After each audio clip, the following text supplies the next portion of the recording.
I want to talk today. We're in a middle of a series called 2020 Vision, and I want to talk today about living a life of vision. Living a life of vision, and we're going to look at Nehemiah today as our example of how to live out and flesh out a life of vision. So in Nehemiah 1, I'm going to read about 10, 11 verses, and then I want to explain a little bit about what was going on during that time. It says in Nehemiah 1, it was the month of Kislev in the 20th year. At the time, I was in the palace complex in Susa. Hanani, one of my brothers, had just arrived from Judah with some fellow Jews. I asked them about the conditions among the Jews there who had survived the exile and about Jerusalem. And they told me, the exile survivors who are left there in the province are in bad shape. Conditions are appalling. The wall of Jerusalem is still in rubble, and the city gates are still cinders. And when I heard this, I sat down and wept, and I mourned for days and fasted and prayed before the God of heaven. I said, God of heaven, the great and awesome God, loyal to his covenant and faithful to those who love him and obey his commands, look at me, listen to me. You ever feel like when you're praying you want to say, God, just look at me, listen to me. Pay attention to this prayer of your servant that I'm praying day and night in intercession for your servants, the people of Israel, confessing the sins of the people of Israel, and I'm including myself, I and my ancestors among those who have sinned against you. We've treated you like dirt. We haven't done what you've told us, haven't followed your commands, haven't respected the decisions you gave to Moses and your servant. All the same, remember the warning you posted to your servant Moses. If you betray me, I'll scatter you to the four winds. And if you come back to me and do what I tell you, I will gather up all these scattered peoples from wherever they ended up and put them back in the place that I chose to mark with my name.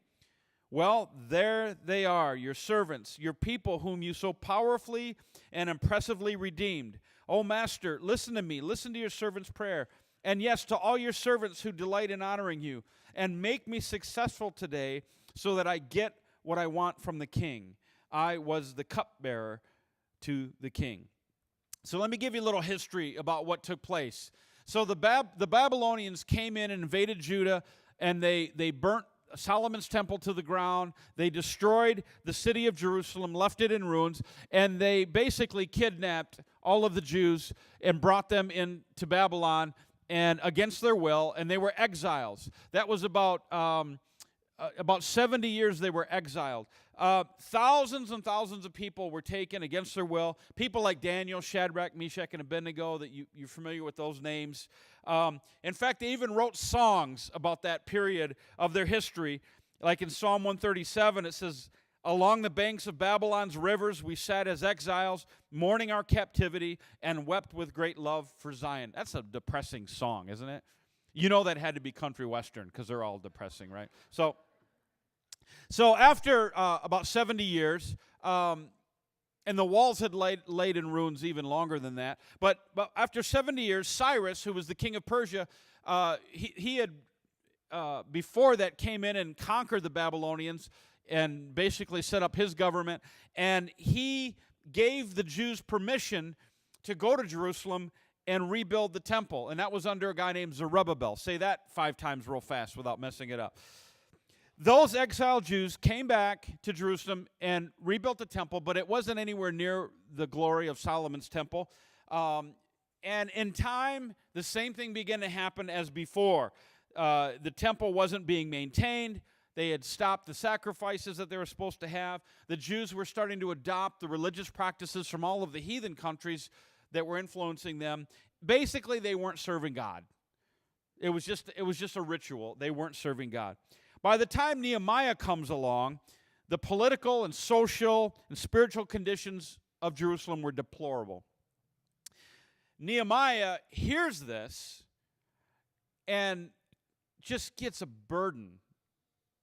Someone's car alarm is going off, by the way. Just saying. So, can you hear that? Okay. So, click your button. Nehemiah hears this and just gets a burden and a passion about it and begins to mourn over the destruction. And he starts to fast and pray, and he's going to go have a meeting with King Cyrus. And so the great thing about this story is that God's favor is on Nehemiah, and the king of Persia actually gives him permission to go back and organize this. Now, Nehemiah was just an average, everyday guy like you and I. He wasn't like gifted in rebuilding walls. He was a cupbearer to the king. He probably knew nothing about construction, but God laid it on his heart to go and fix the issue.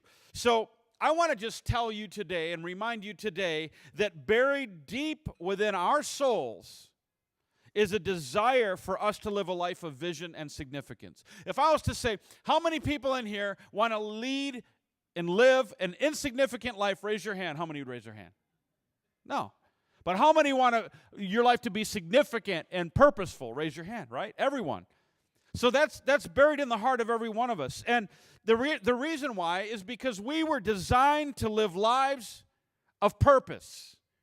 Every one of us. We're designed to live lives of purpose. And as I look around, I don't see a lot of us that feel like we're living that kind of life. The reality is, I talk to people all the time that feel like they're in the wrong job, the wrong relationship, in the wrong career. They feel trapped inside their circumstances. How many times have you ever asked the question, is this all there is? Is this it? You, my friend, were designed to live for a higher purpose. There's more to your life than just the day by day. Vision isn't something magical. It's not something that only a few people get. It's not something that's for special people or hyper-spiritual people, and then there's the rest of us. No. What is vision? Vision is simply this. It's a picture of what could be. That's what vision is. So maybe you're here and you're struggling in your marriage, and God is putting a burden on your heart and giving you a vision of what your marriage could be. That's vision. Or maybe you're here and you're like, man, I want to start my own business, but I'm afraid. But you can picture it as though it already exists. You know, I was so thrilled. I talked to a young man from our Patchogue campus that 2 years ago, I preached a message. I don't remember what I preached on, but something I said in the message gave him enough faith to go out and start his own business. Man, is that scary or what?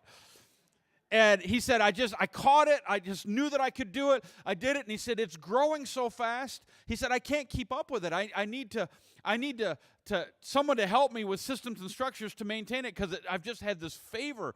And he was just blown away. And I'm like, I did that? Really? It was me? Really? So, I think back of even Patchogue 2.5 years ago, 3 years ago now, we had a vision to launch a campus there. And there was no facility, there was no money, there was no team. And we were talking about it and praying about it. And I presented it to you guys, and I said, listen, this is what our vision is, to plant a church there and have another campus. And you guys jumped on board and started to invest in it. And a team came together, and we launched the team. And now that church is a viable, sustainable church in Patchogue.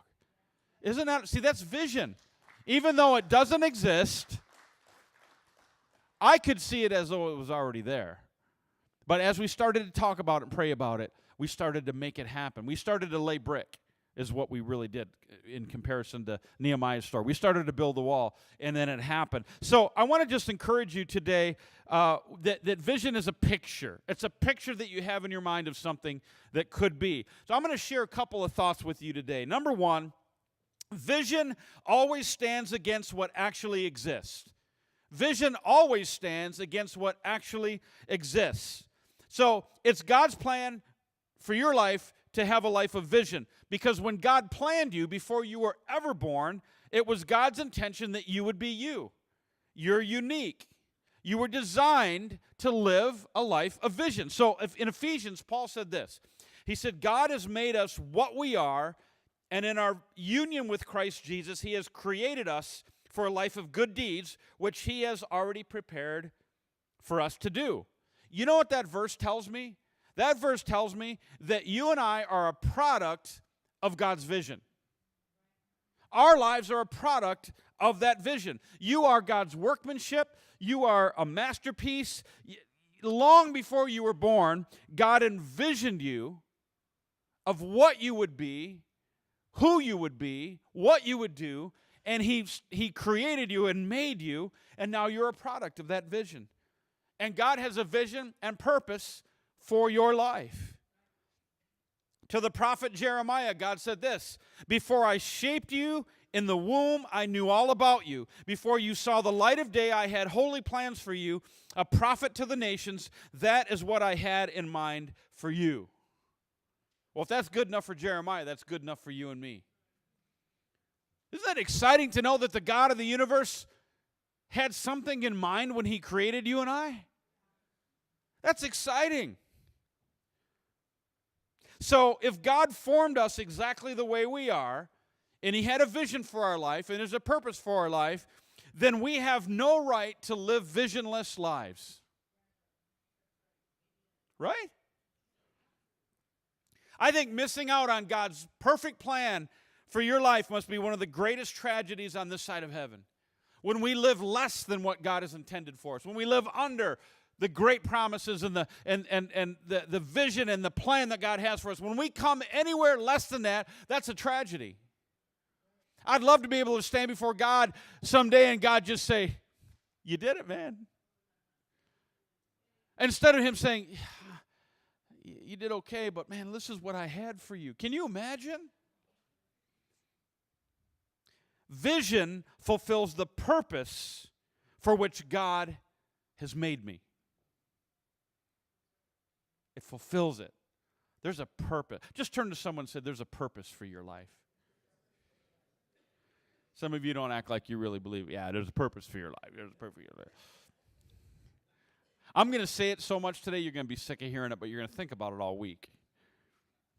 Number 2, vision elevates. Vision elevates. There's something about vision that motivates us. And there's something about lack of vision which does the opposite. So Proverbs 13:12, I'm going to read it in a modern paraphrase, the Message. It says, "Unrelenting disappointment leaves you heartsick, but a sudden good break can turn life around." What is this saying? It's saying when dreams come true, when vision becomes a reality, there's life.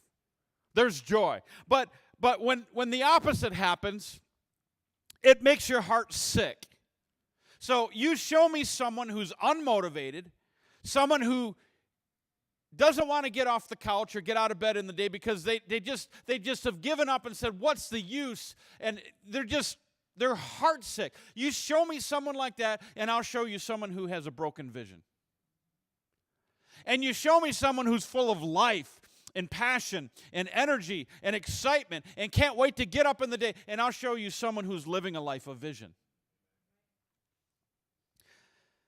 I found this illustration years ago, and I've used it several times, so if you've heard it, forgive me.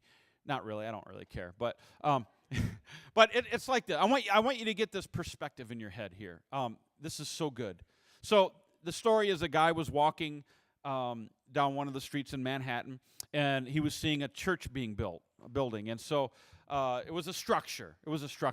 And so he walks up to the first guy who was mixing sand and water in the wheelbarrow with the mortar, and he said, so what are you guys doing? And the first guy says, "I'm just mixing up mortar for the brick mason." Okay. So he walks a little bit farther, and he sees the brick tender, and he says, "What are you doing?" And he had a load of bricks, and he says, "I'm bringing bricks to my boss, the brick mason. I'm bringing bricks to him." Okay. Now, both of those described what they were doing. He goes a little bit farther down where the brick mason was. He says, "What are you doing?" And the brick mason said, "I'm building a cathedral." Think about that for a second.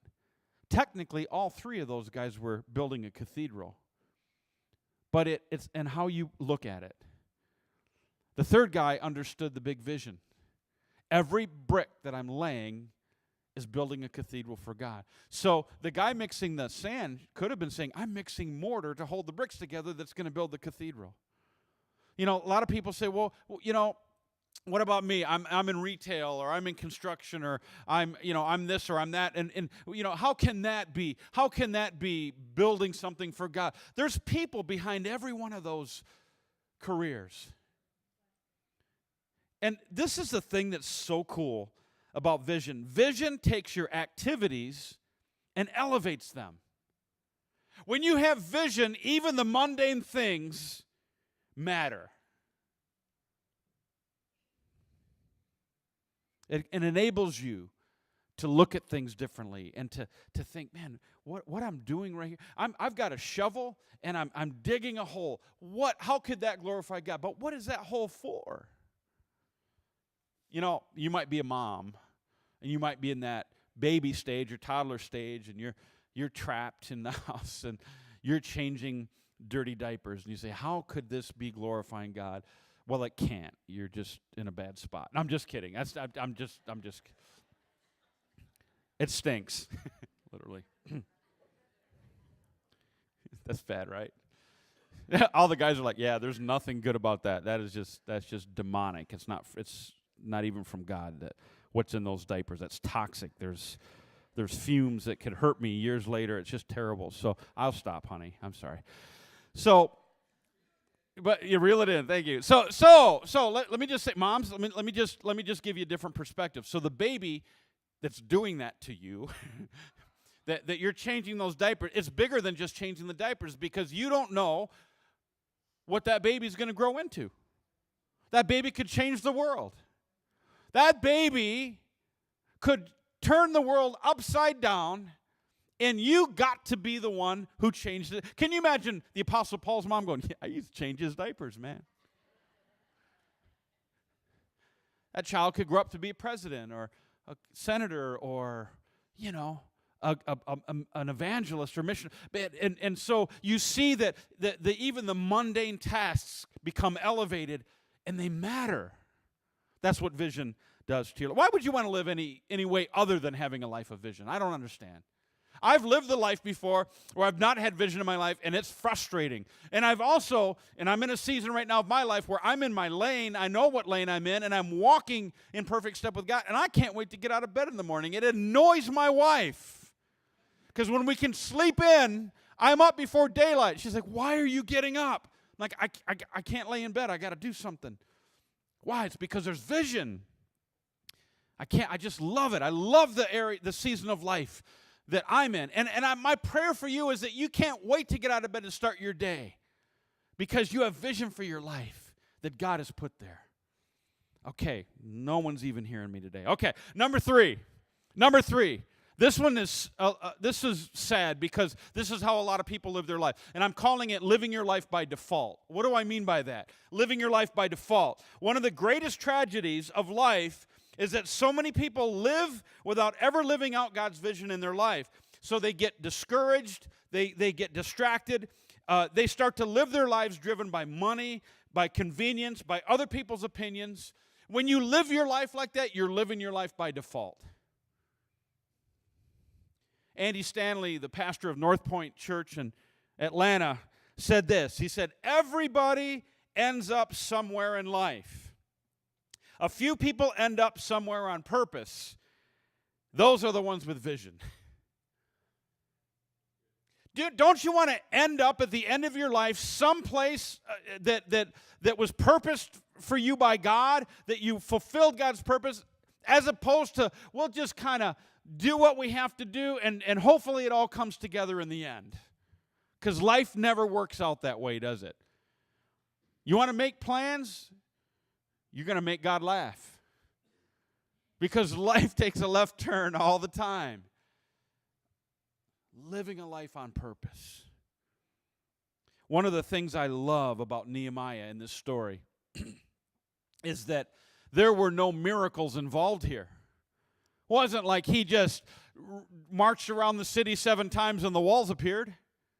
It wasn't like Moses, where he touched the Red Sea and it parted. There wasn't anything miraculous that took place. It was a guy who probably knew nothing about construction, but had a vision from God that said, everyone agrees something has to be done. I want to be the one to do it. And started stepping out and talking to people about it and got it done. Nehemiah, he's cool. I think he'd be an awesome guy to hang with. Regular guy with a big vision. Don't you want to, we're all regular people, but don't you want to be known as someone who has a big vision? The thing is that Nehemiah probably had no idea how his life would impact the world. He would have never guessed in a million years that he was about to live out a life of vision to the point that we'd be reading about it thousands of years later. Don't you want to live a life of vision to the point that maybe people are talking about your life and reading about you years and years and years after you're gone? That you could live a life like that people go, well, let me tell you how that started. I mean, we read about the Wright brothers and Henry Ford and Thomas Edison and all the contemporaries from the last century that made monumental inventions and things. You know, the Wright brothers, they had a vision of what could be, and they made the plane. And Kitty Hawk, it flew a little bit. And now, you know, you get on a 747, you don't even think about it because now it's a reality. But somewhere, someone along the line of anything that you do on a day-to-day basis, someone thought it here first and then made it happen. Don't you want to live a life that matters, that's significant, that 100 years from now, people are reading about your life? That's not going to happen to everybody, maybe. But maybe your great-great-great-grandkids will talk about stories about you and how you led the family and how you served God and you impacted your world. Wouldn't that be incredible? Nehemiah's concern over Jerusalem consumed him. And he couldn't get it out of his mind. And he fasted and he prayed. And it even changed his appearance. He was so burdened. Now, the problem with that is, in those days, you know, if the king didn't like your appearance, he could kill you. Imagine that pressure showing up on Monday to work, and you walk in, your boss goes, you die, go. I don't like the way you look. But God gave Nehemiah favor with the king of Persia, and the king of Persia said, Nehemiah, what's going on? You look like you have a burden. And Nehemiah shared what was going on. He said, yeah, absolutely, go. Go make it happen. He found favor with God. And so the one thing I'm learning about vision is that it always starts with a burden. It always starts when you're concerned or you're troubled about something. Why? Because you see what could be. You see what should be. Maybe you haven't had a vision for your life and you're struggling and you keep hitting your head against the wall. I'm praying today that God gives you a vision of what your life could be and what it should be, and that it bothers you enough to do something about it. That was good preaching. Thank you, Pastor Mike. Amen. Come on. Preach a little bit more. I will. Thank you so much. God has a way of planting. Boy, this is a tough crowd today, man. It's raining out, I guess. So God has a way of planting that desire, that burden in your minds, and pay attention to that when you're bothered about something. Pay attention, because it might be God giving you a vision for something. You might be the answer or the solution to the problem. You might be the one that changes it for everybody. For years, the walls of Jerusalem had been broken down. And there were others that tried to rebuild them, but they failed. I don't know why they failed. I don't know if it was lack of leadership. I don't know what it was, but they failed. They weren't able to be successful. One thing I find about this story that's amazing is that you don't read about anyone else worried about the walls, do you? Just Nehemiah. Everyone else walking past him every day. The walls are down. Maybe they were burdened. Maybe they said, oh, this is a shame. Maybe it broke their heart, but no one was willing to do it. Everyone agrees something has to be done, but no one's willing to do it. And Nehemiah was the one that said, we can do this. And you know what's amazing? You ever notice when you try to do something out of the box, you try to do something, maybe you want to start a business or you're going to do something like, you always have 10 people that stand there and tell you why it can't be done. Have you ever had that happen? Someone's getting blessed right now, man. I love that. So when we launched our Patchogue campus, months and months ahead of time, I went and met with a bunch of pastors. I'm not going to say any names because I don't want to get in trouble, but I'm going to just tell you about one of the conversations I had. So I met with a bunch of pastors and just said, hey, I just want you to know why we're coming, what we're doing. I don't want to get your people. I want to reach on church people and blah, blah, blah, blah. And, you know, they were all awesome. But this one pastor was asking me more detailed questions. How are you going to do this and how are you going to do that and da-da-da-da-da. So I was sharing with him what we were planning on doing and everything. And this is what he said. He crossed his arms and he looked at me and he shook his head. He goes, that'll never work. And that's all I need to hear. If you know me, that's all I need to hear. Like, you can't do, oh, yeah? Well, watch this. And so in the back of my mind, as we have, as we see Patchogue growing and things happening in our campus there, in the back of my mind, I always hear that pastor going, that'll never work. And I want to, in my mind, I'm just picturing, yeah, it will, because it is. But there's always going to be someone that's going to tell you why you can't do something. I use that as motivation to prove them wrong. So, sorry, that might not be godly, but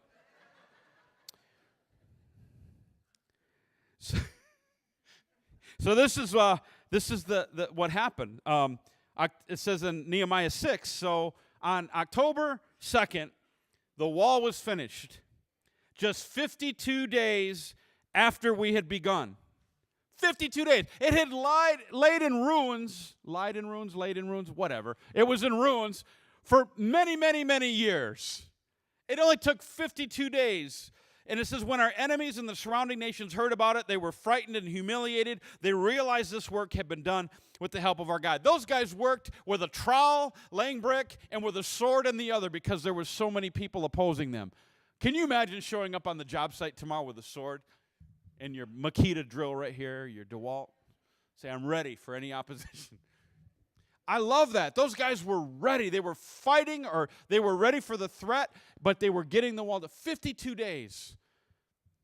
What's so amazing is they made Jerusalem great again. Oh, that was bad. That was bad. That was bad. Someone told me to say that. If you have a problem, the email is lucaponi@otisford.com. Send all your emails his way. He'll help you out. Wish I would have heard that in the first service, you guys. We read that Nehemiah was a cupbearer to the king. I don't really hear any credentials that he knew how to build, or I don't know, maybe he did, but we don't get that. He was a cupbearer to the king. I mean, I don't know what that job entailed, but it doesn't sound real exciting to me. But he could have said, well, what am I going to do about those walls in Jerusalem? What can I do about it? How can I possibly make a difference? He could have had that posture. But this is the thing. Many times God will give you a burden, and it won't be immediately clear what you can do about it. But you need to know that God is preparing you and shaping you and working behind the scenes. Because when God gives the vision, He also gives the means to carry out that vision. Every time. You might not always see how it's going to happen right in front. And if we did know all of the answers right up front, then there would be no need for faith. We'd be doing it in our own strength. Sometimes God gives you something, a vision or whatever, and you step out into the unknown, not knowing how it's going to happen, but then He always follows through and makes it happen. And that's why He gets the glory.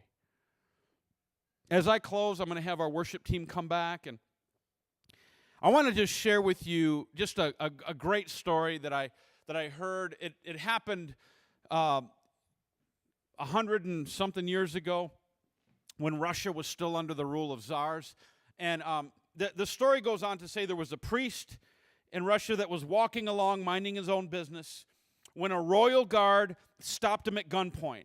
And the guard demanded to know, what is your name? Why are you here?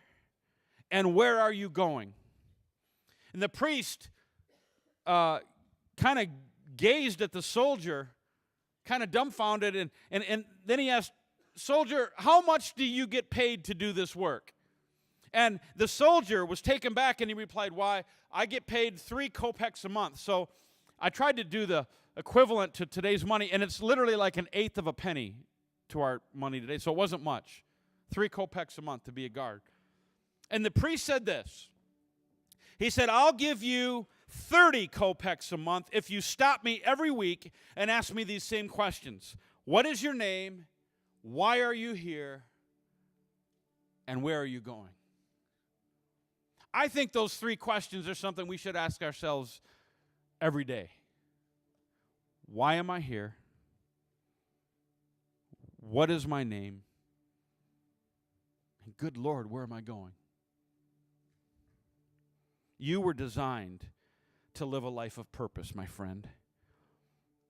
You have a unique contribution to make.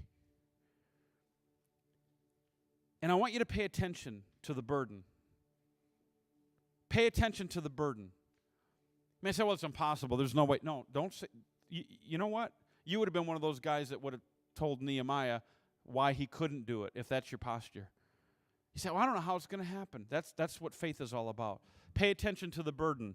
Begin to pray, begin to fast, begin to go after God, begin to ask God, what is this burden? What do you want me to do about it? And be the one that says, Lord, here am I, send me. I want to make a difference. I want to change lives because He's called each one of us to invest our life in eternity and to concentrate all of our energies on that. You might say, well, I have a secular job. See, I just got to say that if you are in contact with people, then you have a spiritual job. You might say, well, I mix sand and mortar for a living, but you're building a cathedral. You understand what I'm saying? It's all about people. There's a higher purpose for your life.